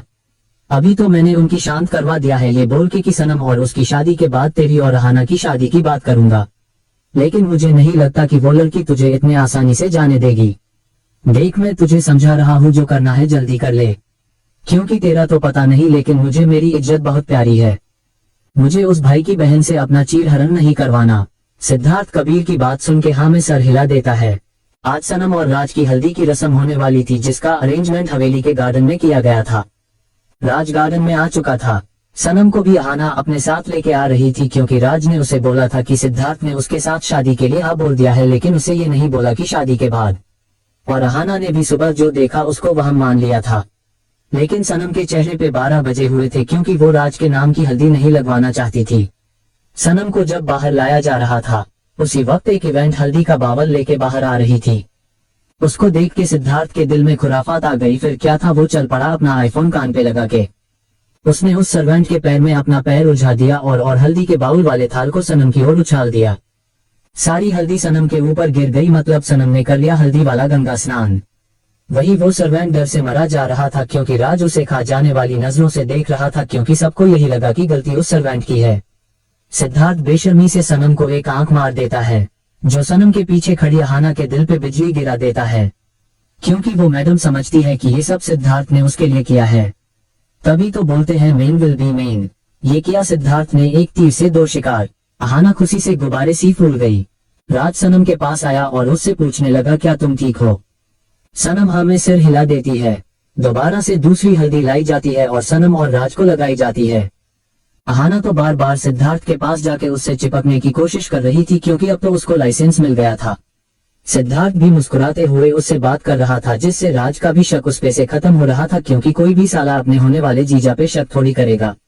हल्दी की रस्म खत्म होती है और सब अपने रूम में चले जाते हैं। जिसने हल्दी के साथ बलम पिचकारी खेली थी वो नहाने, और जो रह गया वो सोने। सनम जब अपने रूम का डोर बंद करके पलटती है तो सामने ही सिद्धार्थ उसके बेड पे लेटा हुआ था। उसको देखते ही सनम को उसका हल्दी में अहाना के साथ चिपकना याद आ गया और वो उस पे बरसते हुए बोली, तुम्हारी हिम्मत कैसे हुई यहाँ आने की? अहाना ने लात मार के भगा दिया। सिद्धार्थ उसकी बात सुन के अपने चेहरे पे टेढ़ी स्माइल लाते हुए बोलता है, उसने तो मुझे इनवाइट किया था शावर के लिए। बोल रही थी कि शावर लेने जा रही हूँ, मेरे हाथ नहीं पहुँच पाएंगे तो तुम मेरी हेल्प करने आ जाना। अब तुम्हें देख के तो यही लग रहा है कि तुम्हें मेरी जरूरत नहीं है, तो मैं उसके पास ही चला जाता हूँ। सिद्धार्थ अपनी बात बोल के जाने लगता है कि सनम उसे रोकते हुए बोलती है, अगर तुमने एक कदम भी और बढ़ाया तो दोनों टांगे तोड़ के मुंह में दे दूंगी, ना कुछ बोल पाओगी ना कुछ और कर पाओगे। सनम इतना बोल के उसे बाथरूम में धक्का दे देती है और खुद शावर के नीचे खड़ी होके बोलती है, हेल्प में। सिद्धार्थ उसके पीछे जाके खड़ा हो जाता है और उसके कंधों से अपने हाथ रख के नीचे के और जाने लगता है। उसके बालों को एक तरफ करके उसके ब्लाउज की डोरी खींच देता है। फिर उसके पेट पे हाथ रख के उसे थोड़ा ऊपर उठा के उसके ब्लाउज के हुक को अपने दांतों से खोल देता है। सनम को नीचे उतार के उसके ब्लाउज को उसकी बॉडी से अलग कर देता है। सनम अपने दोनों हाथों से खुद को छुपा लेती है। आरव सनम के दोनों हाथों को पकड़ के नीचे ले ला रहा है और अपने एक हाथ से दोनों को पकड़ के उसके लहंगे की डोरी खींच देता है। सिद्धार्थ सनम की पूरी बॉडी को अपने होठों से नापने लगता है। सनम भी उसके छूने से पिघल रही थी। दोनों की ही बॉडी पूरी तरह से गर्म हो चुकी थी, लेकिन सिद्धार्थ आगे नहीं बढ़ सकता था। वो खुद को कंट्रोल करके सनम को साफ करके बाहर लाता है और बेड पे बैठा देता है। सनम को कपड़े पहनने के बाद वो भी अपने रूम में निकल जाता है, क्योंकि वो और खुद को कंट्रोल नहीं कर पा रहा था। नेक्स्ट डे सनम और राज की मेहंदी होने वाली थी और सनम ने भी जिद पकड़ ली थी कि सिद्धार्थ उसे सबके सामने अपने नाम की मेहंदी लगाएगा। ऐसी ही कुछ फरमाइश अहाना की भी थी। अब बेचारा सिद्धार्थ करेगा क्या, एक तरफ है घरवाली और एक तरफ बाहर वाली, और दोनों की दोनों ही स्वाशेर। कौन किस अब भारी पड़ेगा वो तो आने वाला कल ही बताएगा। चैप्टर 35 अहाना की चाल। आज सनम और राज की मेहंदी होने वाली थी। मेहंदी फंक्शन शाम के वक्त होना था। इधर सिद्धार्थ बेचारा टेंशन में इधर उधर घूम रहा था, क्योंकि सनम और अहाना दोनों ही उसे सबके सामने मेहंदी लगवाना चाहते थे। सुबह से दोपहर हुई और दोपहर से शाम, लेकिन सिद्धार्थ को अपनी जान हलक में लटकी दिख रही थी। अहाना को तो वो वैसे भी भाव नहीं देता था, तो उसको तो कैसे भी संभाल लेगा, लेकिन सनम, उसकी तो राज से शादी होने वाली है, इतने गेस्ट के सामने वो कैसे करेगा। अचानक रूम के बाहर से गुजरते कबीर को देख के उसकी बत्ती जली। वो अपने माथे पे साइड से टैप करते हुए बोला और एक डेविल स्माइल की। उसने अपना फोन निकाल के कबीर को एमएसजी कर दिया, जिसको पढ़ के कबीर का दिमाग खराब हो गया। वो खुद से ही बात करते हुए बोला, ये खुद तो मरेगा, साथ ही मुझे भी ले डूबेगा। बोलेगा मैं अकेला क्यों मरूं, तू भी आजा कंपनी देने। शाम को फंक्शन शुरू हुआ। सब गेस्ट आ चुके थे। सनम ने ग्रीन कलर का लहंगा पहना हुआ था और अहाना ने ग्रीन कलर का शरारा। दोनों ही काफी खूबसूरत लग रही थी, एक बिना मेकअप के, दूसरी 4 किलो लीपा पोती के बाद। सनम को उसकी जगह पे बिठाया गया। राज ने ग्रीन कलर का कुर्ता कैरी किया था। सिद्धार्थ और कबीर ने ग्रीन कलर के सेम आउटफिट्स पहने थे। कोई दूर से देखने पे उनके पहचान भी नहीं पाता। सनम को मेहंदी लगनी शुरू होती है, साथ ही अहाना भी लगवाना शुरू कर देती है। अहाना इशारों से सिद्धार्थ को मेहंदी लगाने को बोल रही थी। अहाना के सिग्नल्स देख के सिद्धार्थ का खून उबल रहा था। वो गुस्से से अपने दांत पिसते हुए बोला, मन तो कर रहा है इसी मेहंदी में तुम्हें डुबो डुबो के मार दूं। एक पंच में ही सारे सिग्नल्स कट जाएंगे तुम्हारे इस दुनिया से परमानेंटली। सिद्धार्थ उसको देख के जबरदस्ती मुस्कुराने लगता है। तभी घर की लाइट्स ऑफ हो जाती है। सिद्धार्थ अपने पास खड़े कबीर को इशारा करता है और दोनों अपने काम में लग जाते हैं। दरअसल प्लान ये था कि लाइट्स जाते ही कबीर अहाना को सनम को सिद्धार्थ मेहंदी लगा देगा। सिद्धार्थ सनम के पास गया और उसके हाथ में लिख के उसके गाल पे किस करके वापस आ गया। लेकिन बेचारा कबीर फंस गया, क्योंकि उसने जैसे ही नाम लिखा वैसे ही अहाना ने उसका हाथ पकड़ लिया और उसके गाल पे एक किस कर दिया। तभी अचानक लाइट्स आ गई। दोनों ही लड़कियों के चेहरे पे नूर छा गया था। लेकिन बेचारे कबीर की हालत कुछ नासाज थी। सिम्पटम्स उसके प्रेग्नेंट होने के थी, लेकिन अफसोस ऐसा हो नहीं सका। अहाना के किस करने से कबीर को उल्टियां शुरू हो गई। वो रगड़ रगड़ के अपने गाल को साफ कर रहा था और मन ही मन सिद्धार्थ को गालियां दिए जा रहा था। खुद को समझता है क्या है, मेरा डाइवोर्स करवाने चला है। उस नक्चड़ी चुड़ैल के पास भेज दिया, वो तो शुक्र है मैं बच गया, नहीं तो आज से हवसी औरत मेरी इज्जत ही लूट लेती। सनम की आंखों में सिद्धार्थ का नाम देख के अलग ही खुशी थी। वही राज सनम को दूर से देख के ही अपने दिल के अरमानों को तसल्ली दे रहा था, क्योंकि उसको ये लग रहा था कि वो उसका नाम देख के मुस्कुरा रही है। मेहंदी का फंक्शन अच्छे से पूरा हो जाता है। सनम के हाथों पे और उसके दिल पर सिद्धार्थ के प्यार का रंग खूब चढ़ा था। नेक्स्ट मॉर्निंग संगीत की रस्म की सारी तैयारी हो चुकी थी। सब लोग महफिल में शामिल होने आ चुके थे। लेकिन आज अहाना का पारा चढ़ा हुआ था, क्योंकि उसने सिद्धार्थ और सनम को लवी दबी होते देख लिया जब अक्षय सनम के हाथ में अपना नाम देख रहा था। और उसने उन दोनों की सारी बातें भी सुन ली थी, इसलिए उसका पारा चढ़ा हुआ था। उसने सिद्धार्थ को आज अपना बनाने के लिए पूरा प्लान रेडी कर लिया था। उसके दिमाग में अलग ही खुराफात चल रही थी। सिद्धार्थ के दिमाग में कुछ और ही चल रहा था, लेकिन हमारे कबीर जी का दिमाग ही नहीं चल रहा था। एक तो कल अहाना की किसने उसका दिल, दिमाग, फेफड़ा, किडनी सब हिला दिया, और ऊपर से उसकी जाने बाहर दिलो गुलजार संध्या की उससे आज कोई वार्तालाप नहीं हुई थी, इसलिए वो आज उजड़ा हुआ देवदास बन के बैठे हुआ था। वही दूसरी ओर अहाना अपने कमरे में रेडी हो रही थी। तभी उसे किसी के होने की आहट हुई। उसने पीछे मुड़ के देखा तो कोई भी नहीं था। वो फिर से अपने मेकअप में लग जाती है। अचानक उसे अपनी कमर पे कुछ फील होता है। वो अपनी नजरें उठा के देखती है तो पीछे खड़ा इंसान उसे एक स्माइल पास करता है और उसे पलट के दीवार से लगा देता है। अहाना भी स्माइल पास करती है और उसके गले में अपनी बाहें डाल देती है और बोलती है, रोनी बेबी, आज मेरी याद कैसे आई तुम्हें? वो लड़का अहाना को जवाब देता है, तुम्हारी याद नहीं आएगी तो फिर किसकी याद आएगी मुझे? इतना बोल के रोनी उसके होठों पे अपने होठ रख देता है और उसे किस करने लगता है। अहाना भी उसका पूरा साथ देती है। करीब 20 मिनट के बाद दोनों की सांसें बढ़ती है तो दोनों एक दूसरे से अलग होते हैं। रोनी अहाना की लटों को कान के पीछे करते हुए बोलता है, मेरा बेबी कैसा है? अहाना अपने पेट पे उसका हाथ रख के बोलती है, बिल्कुल ठीक। थोड़ी देर वो दोनों एक दूसरे से चिपक रहते हैं और उसके बाद रोनी खिड़की से वापस बाहर चला जाता है। अहाना उसके जाने के बाद खुद को ठीक करती है और एक डेविल स्माइल करके बोलती है, तुम्हारे जैसे भिखारी से शादी करने से अच्छा है मैं सारी जिंदगी कुंवारी रहूं। लेकिन तुम फिक्र मत करो रोनी, मैंने आज एक ऐसा प्लान बनाया है कि मैं बनूंगी किंग की क्वीन। बस आज रात और सिद्धार्थ सिंघानिया मेरा, फिर तुम्हारे जैसे टपोरी को तो मैं अपना वॉचमैन भी ना बनाऊं। सिद्धार्थ को सच्चाई अहाना को कैसे पता है वो बाद में पता चलेगी। अहाना सबके पास हॉल में चली जाती है। बाकी सब भी आ चुके थे। अहाना जब नीचे आ रही थी तभी उसे रोनी मैन डोर से अंदर आता हुआ दिखाई दिया। रोनी सीधा राज के पास चला जाता है और उसे बोलता है, कॉन्ग्रेचुलेशंस बॉस, शादी मुबारक हो। रोनी राज का असिस्टेंट है। वो दोनों कुछ देर बातें करते हैं। रोनी को देख के सिद्धार्थ अपने पास खड़े कबीर को बोलता है, आ गया बकरा हलाल होने, तू बस अपने काम और फोकस करिए। अगर आज कुछ भी गड़बड़ हुई तो तुम्हारी खैर नहीं है। सब लोग अपनी अपनी पोजीशन ले लेते हैं। थोड़ी देर में एक होस्ट स्टेज पे जाता है और प्रोग्राम को होस्ट करने लगता है। सबसे पहले महफिल की शान सनम और राज को स्टेज पे बुलाया जाता है। सनम और राज के लिए एक रोमांटिक सॉन्ग प्ले किया जाता है और सनम को ना चाहते हुए भी उस छूछूदर के साथ डांस करना पड़ता है। राज के सनम को छूते ही सिद्धार्थ की मुठिया भींच जा रही है। उसकी आंखें आग उगलने लगती है।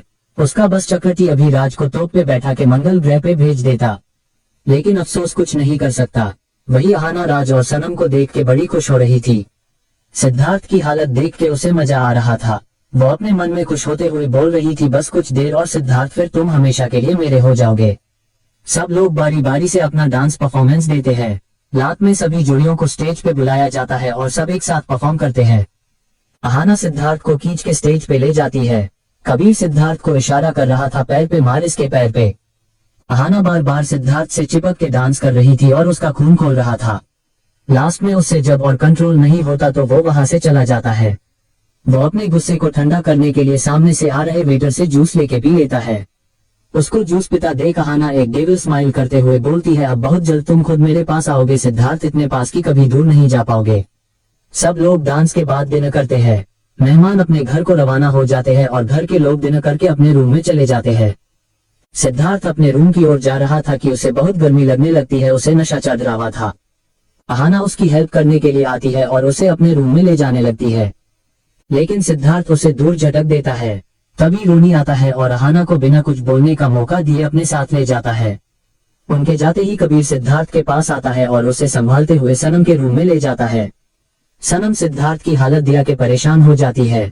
उसे नहीं पता था कि सिद्धार्थ के साथ क्या हो रहा है। कबीर उसे लाके बेड पे लिटा देता है और सनम से बोलता है, सनम इसको आज रात तुम्हारी जरूरत है, संभालो इसे। कबीर इतना बोल के वहां से भाग जाता है बिना सनम को बोलने का मौका दिए। अहाना ने सिद्धार्थ को जूस में मिला के ड्रग दिया था, जिससे सिद्धार्थ की बॉडी गर्म होने लगी थी। वो अपने होश खोने लगा था। सिद्धार्थ को पहले ही इस बात का अंदाजा था, इसलिए उसने पहले ही कबीर को सब समझा दिया था। अहाना सिद्धार्थ को अपने रूम में लेके जाने लगी कि बीच में ही रोनी उसे अपने साथ ले गया और अहाना को भी ना चाहते हुए उसके साथ जाना पड़ा। उसके जाते ही कबीर सिद्धार्थ के पास आ गया और उसे संभालने लगा। सिद्धार्थ की बॉडी बहुत ही ज्यादा हीटेड हो चुकी थी। उसकी बॉडी से गर्मी निकलना काफी जरूरी हो गया था। कबीर ने उसके लिए ड्रग का एंटीडोट भी मंगवा लिया था, लेकिन अहाना ने सिद्धार्थ को काफी हाई डोज दिया था, जिससे उस एंटीडोट का असर भी बिल्कुल ना के बराबर ही हुआ। सिद्धार्थ के लिए ये सब टॉलरेट करना काफी मुश्किल हो चुका था। कबीर सिद्धार्थ को लेके सनम के रूम में चला जाता है और राज के रूम का डोर उसने बाहर से बंद कर दिया था, ताकि उसे बाहर की सिचुएशन का पता ना चले। अक्षित की पूरी बॉडी रेड होने लगी थी। उसकी बॉडी बुरी तरह तप रही थी। सनम सिद्धार्थ की हालत देख के परेशान हो जाती है। वो कबीर से उसकी हालत के बारे में पूछती है तो कबीर उसे जवाब देता है, दिल्ली सनम, मेरे पास अभी ये सब समझने का वक्त नहीं है, बस तुम इतना समझ लो कि अभी सिद्धार्थ को तुम्हारी जरूरत है। उसे ड्रग दिया गया है, कि दिया है और किसने दिया है ये सब तुम्हें बहुत जल्द पता लग जाएगा, लेकिन उससे पहले तुम इसे संभालो। मुझे किसी और काम से बाहर जाना है, प्लीज मेरे दोस्त का ध्यान रखो। कबीर इतना बोल के वहां से निकल जाता है। सनम डोर बंद करके सिद्धार्थ के पास आती है। वो एक गीला टॉवल लाके उसके चेहरे को साफ करने लगती है। वो सिद्धार्थ को पानी पिलाती है कि उसे थोड़ी राहत मिले, लेकिन हमारी भोली सनम को कौन समझाए कि उसके पति की आग पानी से नहीं बुझेगी, बल्कि सनम का पानी निकाल के बुझेगी। सनम जैसे ही सिद्धार्थ के पास जाती है, सिद्धार्थ उसका हाथ पैर के अपने ऊपर खींच लेता है और अपनी नशे वाली आंखों से उसे देखते हुए बोलता है, मुझे गर्मी लग रही है, प्लीज मेरी हेल्प करो। इतना बोल के वो सनम के होठों पे अपने होठ रख के उसे किस करने लगता है। सिद्धार्थ सनम के होठों को चबाने लगता है। सनम को किस करने से सिद्धार्थ को बहुत राहत मिल रही थी। वो काफी देर तक सनम के होठों को चबाता रहता है। काफी देर बाद जब सनम को सांस लेने में तकलीफ होती है तो वो उसके होठों को छोड़ देता है। सिद्धार्थ के छोड़ते ही सनम उसके ऊपर से उठ के जल्दी से खिड़की के पास भाग जाती है और अपनी बढ़ी हुई सांसों को कंट्रोल करने की कोशिश करने लगती है, लेकिन सिद्धार्थ को कहाँ सब्र था, उसीलिए कंट्रोल करना मुश्किल हो रखा था। वो बेड से उठता है और सनम के पास जाने लगता है। वो अपना कुर्ता निकाल के फेंक देता है। सिद्धार्थ को अपने पास आते देख सनम सिहर रही थी। सिद्धार्थ उसके पीछे आके खड़ा हो जाता है और उसके पेट पे हाथ रख के उसे खुद से चिपका लेता है। सनम भी खुद को उसकी बाहों में ढीला छोड़ देती है। सिद्धार्थ उसके कान पे किस करने लगता है। वो किस कम और बाइट ज्यादा कर रहा था, जिससे सनम की आह निकल रही थी, जो उसको और भी ज्यादा वाइल्ड बना रही थी। सिद्धार्थ उसके बालों को एक साइड कर देता है और उसके कंधे पे किस करने लगता है। उसने उसके दोनों कंधों को रेड कर दिया था। सिद्धार्थ और आगे बढ़ता है और अपने दांतों से ही उसके ब्लाउज की डोरी खोल देता है। सनम का ब्लाउज जो कि सिर्फ डोरियों पे ही टी हुआ था वो बिल्कुल लूज हो जाता है। सनम अपने हाथों से अपने सीने को छुपाने की कोशिश करने लगती है। सिद्धार्थ अपने हाथों को नीचे की ओर ले जाता है और उसके लहंगे की डोरी खोल देता है। सनम का लहंगा नीचे गिर जाता है। सिद्धार्थ सनम को अपनी बाहों में उठा के बिस्तर पे ले जाता है। फिर खड़े होकर अपने बाकी के कपड़े भी निकाल देता है और सनम के ऊपर आ जाता है। वो अपने मुंह से ही सनम के ब्लाउज को निकाल के फेंक देता है जो सिर्फ नाम का ही बचा हुआ था। सनम अपने हाथों से खुद को कवर करने लगती है कि सिद्धार्थ उसके दोनों हाथों को अपने एक हाथ में पकड़ के उसके सिर के ऊपर कर देता है। सनम अपनी आंखें कस के बंद कर लेती है। सिद्धार्थ आगे बढ़ता है और उसके होठों को अपने होठों से ब्लॉक कर देता है। काफी देर तक उसके होठों को काटने के बाद वो उसके कॉलर बोन पे आ जाता है और लव बाइट्स लेने लगता है। सिद्धार्थ धीरे धीरे नीचे की ओर बढ़ता है और उसकी ब्रेस्ट के साथ खेलने लगता है। वो उसकी एक ब्रेस्ट को मुंह में भर के सक करने लगता है और दूसरे को अपने हाथों से मसलने लगता है। थोड़ी ही देर में सनम को दोनों ब्रेस्ट बिल्कुल रेड हो चुकी थी। सिद्धार्थ आगे बढ़ता है और उसके नवल में अपनी जीभ फिराने लगता है। सिद्धार्थ ने सनम की पूरी अपर बॉडी पे लव बाइट्स दे दिए थे। वो अपने हाथों को नीचे ले जाने लगता है और सनम की पैंटी के ऊपर से ही उसी प्राइवेट पार्ट को सहलाने लगता है। थोड़ी देर में उसको भी निकाल देता है और अपने जीभ को उसके सेंसिटिव एरिया में फिराने लगता है। सनम उसकी हरकत से पागल हो रही थी। वो बीच में अपनी कमर को भी उठा रही थी। काफी देर तक उसके प्राइवेट पार्ट को सक करने के बाद सिद्धार्थ एक बार फिर उसके ऊपर आता है और उसके होठों पे अपने होठ रख के उसके अंदर एंटर कर जाता है। सनम की दर्द से चीख निकल जाती है और उसकी आंखों के कोनों से आंसू बह जाते हैं। उसकी पकड़ बेडशीट पर कस जाती है लेकिन अफसोस उसका दर्द अंदर ही दब के रह जाता है। अंदर धीरे धीरे खुद को अंदर बाहर करने लगता है। पूरी रात वो ना जाने कितनी ही बार उसके साथ इंटीमेट हुआ था। सनम की बॉडी तो पहले ही जवाब दे चुकी थी लेकिन सिद्धार्थ उसके सोने के बाद भी उसके साथ इंटीमेट हो रहा था।